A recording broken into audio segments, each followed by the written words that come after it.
Thank you very much, Dr. Harshul, for inviting me to this wonderful course. Today, I will be discussing about use of toric and multifocal toric IOL in pediatric cataract surgery. I have no financial interest. Once you talk about the pediatric cataract surgery, there are two major issues you should always consider.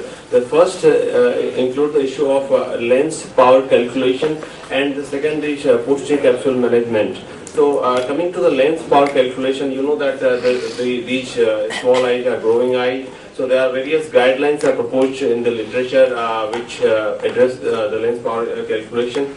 And secondly, the posterior capsule opacification is always universal, almost always universal in younger children. So there are some surgical techniques have been proposed to manage the posterior capsule. So the now question comes that why you should implant toric IOL in pediatric population. Because the pediatric cases have associated astigmatism as a refractive error, and therefore the amblyopia treatment for younger patients is easier post-operatively if we correct their astigmatism with the toric IOLs.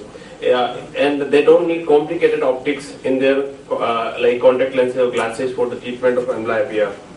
This remains one of the most important indication for using toric IOL in pediatric age group. Now, which age group in pediatric population you should try for toric lenses? As we have discussed already that these eyes are growing eyes, and there is issue about the posterior capsule opacification. So there is no fixed guidelines, but almost like 6 to 8 years onwards, once child can sit on the sit level, you can do reference marking. You can plan toric IOL implantation, and after 8 years of age, you can leave the posterior capsule intact without doing primary posterior capsulectomy.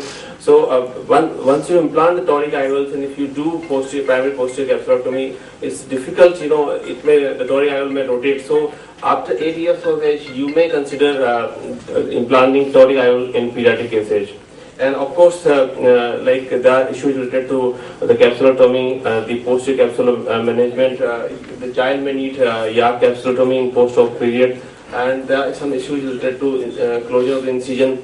Some children may need some suturing, which you can remove in the early post-op period. And post-op period, the amblyopia therapy is very important, and you can also, the child may need the secondary procedure like piggyback implantation if there is some residual refractive error is there.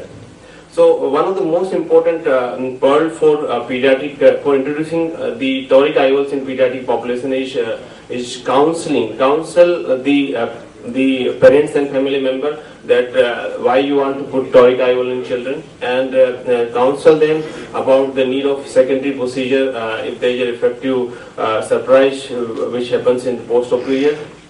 And one of the most important pearl is the accurate marking of the eye in the pre-operative period.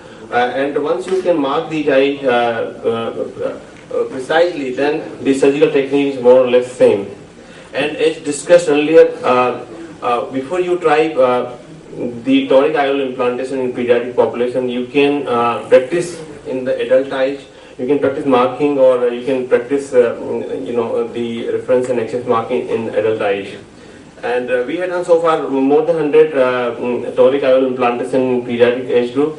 And the youngest was patient in our series was 6-year-old child with zonular cataract who has a corneal cylinder of 1.5 diopter, and we have implanted Alcon Acroscope toric lens of T3 model.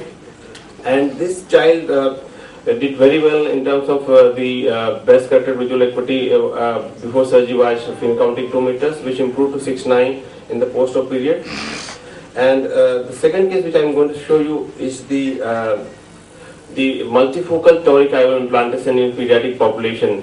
As mentioned by our previous speaker, that before you plan multifocal toric IOL in pediatric population, it's very important to do the thorough examination. Like OCT is very good idea to do it before before you plan for multiple toric IOL.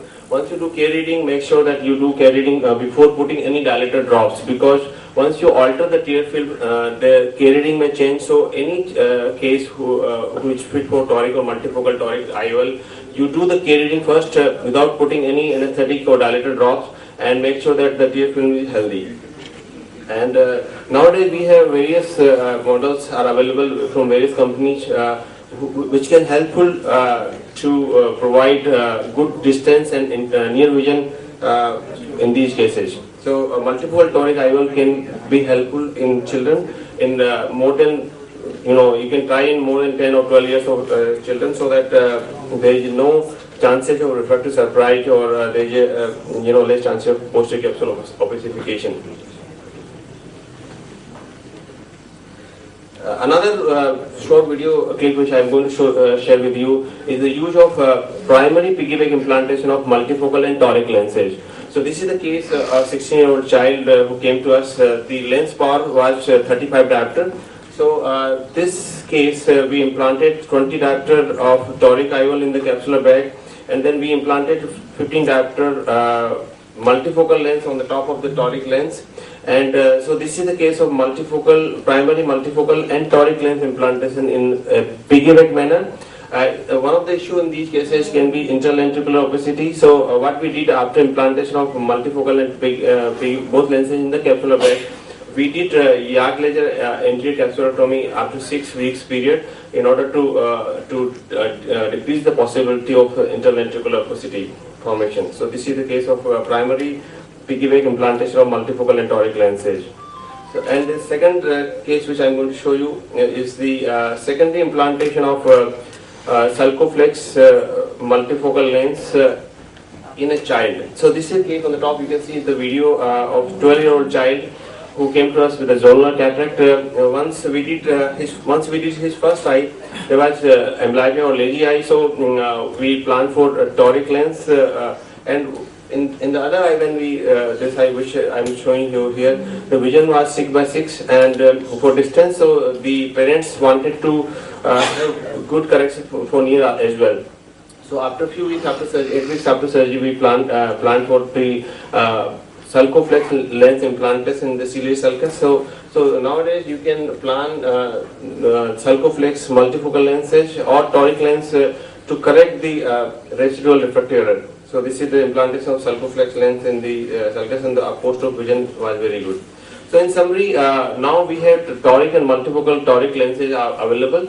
So pediatric cataract cases can get significant benefit from these new technology, and of course we should be careful to counsel the parents just to make sure that there can be refractive surprise. So you should counsel them precisely that there can be need of secondary procedures such as piggyback lens implantation or additional need of glasses. Thank you so much.